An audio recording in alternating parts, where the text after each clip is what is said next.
नमस्कार, फाइटर समाचार में आपका स्वागत है। पेश आज 23 अप्रैल सुबह 6 बजे राजस्थान की खास खबरें।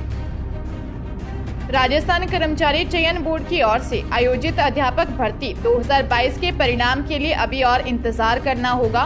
मार्च में परीक्षा समाप्ति के बाद बोर्ड ने कहा था कि अप्रैल के अंत तक इस परीक्षा का परिणाम जारी कर दिया जाएगा, लेकिन इस महीने के अंत तक परिणाम जारी होने की कोई संभावना नहीं है।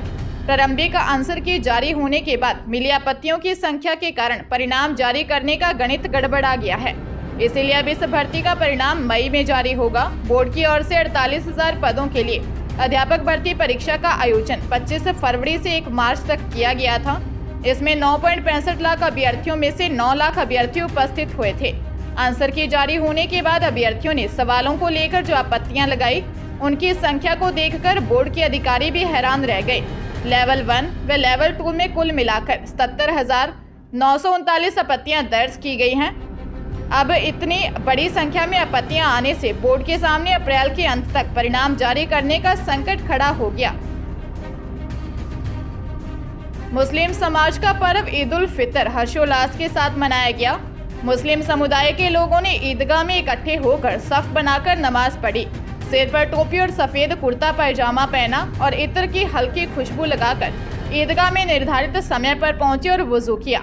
नमाज के बाद तमाम मुस्लिमों ने हाथ फैलाकर खुदा से देश के अमन चैन की दुआएं मांगी और सभी मिलजुल कर रहें। अंत में इमाम ने खुतबा पढ़ा। इमाम साहब ने कहा कि इंसान गुनाहों को स्वीकार कर उसके लिए माफ़ी मांगे तो उसे माफ़ी मिल जाती है। ईद उल फितर पर ईदगाहों को आसपास विशेष सुरक्षा इंतजाम किए गए। ईदगाहों के गेट के आसपास पुलिस बल तैनात किया गया। इस मौके पर कई प्रमुख राजनीतिक लोग व गणमान्य नागरिक भी ईद मुबारकबाद देने पहुंचे। चंडीगढ़ में भारतीय क्रिकेट स्टार विराट कोहली समेत कई खिलाड़ियों की सुरक्षा में सेंध का मामला सामने आया है। आईपीएल मैचों का रोमांच हर किसी के सिर चढ़कर बोल रहा है। लंबे समय बाद इस बार मोहाली स्थित आईएस बिंद्रा क्रिकेट स्टेडियम में भी आईपीएल के हो रहे मैचों से क्रिकेट प्रेमियों में काफी उत्साह है, लेकिन इस सबके बीच सट्टा बाजार भी पूरा गर्म है, जिसका खुलासा उस समय हुआ जब चंडीगढ़ पुलिस ने उस होटल से 3 सट्टेबाज दबोचे जिस होटल में आईपीएल टीम के खिलाड़ी भी ठहरे थे। ऐसा होने से टीम के खिलाड़ियों की सुरक्षा और होटल प्रबंधन पर सवाल उठ खड़े हुए हैं। इस होटल में भारतीय क्रिकेट स्टार विराट कोहली समेत अन्य कई नामी खिलाड़ी ठहरे थे। गुप्त सूचना के आधार पर आईटी पार्क थाना एसएचओ इंस्पेक्टर रोहताश यादव ने होटल में छापामारी कर 3 आरोपी दबोच लिए। गिरफ्तार आरोपियों की पहचान जीरकपुर के रॉयल एस्टेट सोसाइटी निवासी 33 वर्षीय रोहित, सेक्टर 26 बापूधाम कॉलोनी निवासी 33 वर्षीय मोहित भारद्वाज और हरियाणा के जिला झज्जर बहादुरगढ़ के रहने वाले नवीन कुमार के रूप में हुए। पुलिस आरोपियों के मोबाइल व कॉल रिकॉर्ड से उनके साथियों का पता लगाने के प्रयास में है। वरिष्ठ अध्यापक भर्ती परीक्षा के पेपर लीक मामले में एसओजी की टीम 21 घंटे के अंदर दूसरी बार डूंगरपुर पहुंची। टीम ने यहां आरपीएससी के सदस्य बाबूलाल कटारा के आवास के अंदर जांच व पूछताछ शुरू की। एसओजी की टीम यहीं से कटारा के बेटे दीपेश कटारा व दीपेश कटारा के दोस्त गौतम कटारा को लेकर गई। गौतम सरकारी टीचर है। वहीं अब दोबारा एसओजी की टीम फिर डूंगरपुर आई। टीम ने जिला अस्पताल के पीछे सुभाष नगर कॉलोनी पर कटारा के निवास पर जांच शुरू की। मामले में एसओजी की टीम ने कटारा के कुछ रिश्तेदारों से भी पूछताछ की।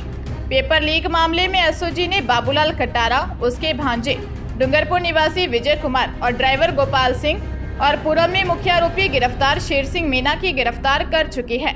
इसके अलावा कटारा के बेटे व बेटे के दोस्त को भी पूछताछ के लिए ले गई है और इससे जुड़े अन्य लोगों तक पहुंचने के लिए जांच जारी है।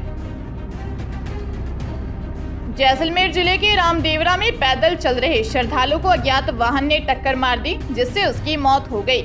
रामदेवरा पुलिस थाना के अनुसार रामदेवरा फलौदी सड़क मार्ग पर सरनायत गांव के पास की घटना है। यहां बाबा रामदेव समाधि के दर्शन को पैदल आ रहे श्रद्धालुओं को अज्ञात वाहन ने टक्कर मार दी, जिससे एक श्रद्धालु की मौके पर ही मौत हो गई। 2 लोग घायल हो गए। पुलिस ने बताया कि एक गंभीर घायल को जोधपुर रेफर किया गया है। पुलिस मामले की जांच कर रही है। नेशनल टेस्टिंग एजेंसी यानी एनटीए की ओर से इंजीनियरिंग दाखिलों के लिए देश की सबसे बड़ी प्रवेश परीक्षा जेईई मेन 2023 के दूसरे चरण यानी अप्रैल सत्र के परिणाम जल्द जारी किए जाने वाले हैं। जेईई मेन अप्रैल 2023 सत्र के परिणाम के साथ ही जनवरी सत्र और अप्रैल सत्र के संयुक्त एनटीए स्कोर और ऑल इंडिया रैंक भी जारी की जाएगी। हालांकि जेईई मेन 2023 के रिजल्ट को लेकर इंतजार अब खत्म होने वाला है। विशेषज्ञों ने बताया कि जेईई मेन के प्रत्येक सेशन में डिफिकल्टी लेवल थोड़ा अलग अलग रहता है। ऐसे में विद्यार्थियों को एनआईटी ट्रिपल आईटी में प्रवेश की संभावनाओं को मार्क्स रेंज के आधार पर बताया जा सकता है। जयपुर में पड़ोसी युवक की महिला से रेप करने का मामला सामने आया है। प्लॉट दिलाने के बहाने आरोपी पड़ोसी उसे घर से ले गया। होटल में नशीली कोल्ड ड्रिंक पिलाकर महिला से पड़ोसी ने रेप किया।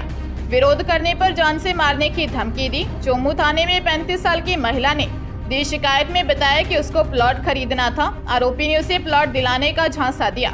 सुबह प्लॉट दिखाने के बहाने घर से ले गया। टोल प्लाजा के पास स्थित एक होटल में कोल्ड ड्रिंक पिलाई, जिससे वह बेहोश हो गई। बेहोशी की हालत में आरोपी पड़ोसी ने उसके साथ रेप किया। पुलिस मामले की जांच कर रही है। अलवर जिले की भिवाड़ी पुलिस की साइबर सेल ने मेरी पुलिस मेरा अभियान के तहत बड़ी कार्रवाई करते हुए करीब 32 लाख रुपए के 105 अलग अलग तरह के मोबाइल बरामद किए। चोरी और गुम हुए इन मोबाइलों को उनकी असली मालिकों को एसपी कार्यालय में सुपुर्द किया गया। एसपी अनिल कुमार बेनीवाल ने बताया कि भिवाड़ी पुलिस जिला में अनेक लोगों के द्वारा मोबाइल गुम होने की लगातार सूचनाएं मिल रही थी। एसपी के निर्देशन में cyber cell incharge Sachin Sharma ने अभियान के तहत सर्चिंग की कार्रवाई शुरू की। पुलिस ने दिल्ली, हरियाणा, यूपी, राजस्थान सहित अनेक राज्यों के लोगों के गुम हुए 105 मोबाइल ट्रेस किए गए, जिनकी कीमत करीब 32 लाख रुपए आंकी गई है। सभी 105 मोबाइल के मालिकों को एसपी कार्यालय में बुलाया और मालिकों को उनके फोन सुपुर्द किए गए। इस दौरान गुम हुए मोबाइल को दोबारा से अपने पास आता हुआ देख फोन मालिकों के चेहरे पर खुशी भी देखी गई। संघ लोक सेवा आयोग ने संयुक्त रक्षा सेवा 2022 परीक्षा 2 का अंतिम परिणाम जारी कर दिया है। यूपीएससी ने अपनी वेबसाइट upsc.gov.in पर परिणाम घोषित कर दिए हैं। उम्मीदवार जो सीडीएस परीक्षा के लिए उपस्थित हुए थे, वे यूपीएससी की आधिकारिक वेबसाइट upsc.gov.in के माध्यम से अपना परिणाम देख और डाउनलोड कर सकते हैं। कुल 204 उम्मीदवारों को यूपीएससी सीडीएस 2 लिखित परीक्षा के लिए साक्षात्कार या व्यक्तित्व परीक्षण दौर के बाद अर्हता प्राप्त की है। भारतीय सैन्य अकादमी के लिए कुल 100, भारतीय नौसेना अकादमी एझिमाला केरल कार्यकारी शाखा के लिए 22 और वायुसेना अकादमी हैदराबाद के लिए 32 रिक्तियां हैं। हालांकि सीडीएस 2 के लिए ओटीए के अंतिम परिणाम की घोषणा के बाद उम्मीदवारों के अंक वेबसाइट पर उपलब्ध होंगे।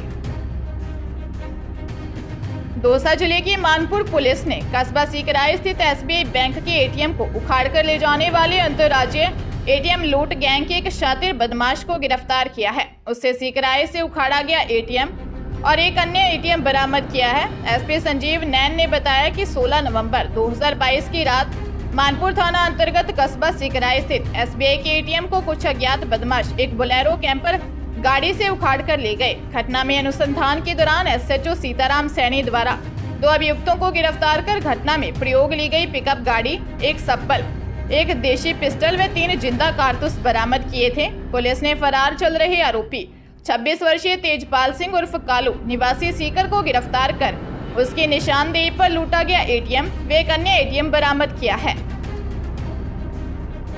राजस्थान की एक महिला की नाबालिग बेटी से सौतेले पिता द्वारा उत्तर प्रदेश के बांदा में रेप का सनसनीखेज मामला सामने आया है। विरोध करने पर उसके कथित सौतेले पिता ने बेटी से मारपीट कर उसका हाथ तोड़ दिया। पीड़िता की मां की शिकायत पर पुलिस ने आरोपी को गिरफ्तार कर लिया। पुलिस का कहना है कि आरोपी के खिलाफ कड़ी कानूनी कार्रवाई की जाएगी।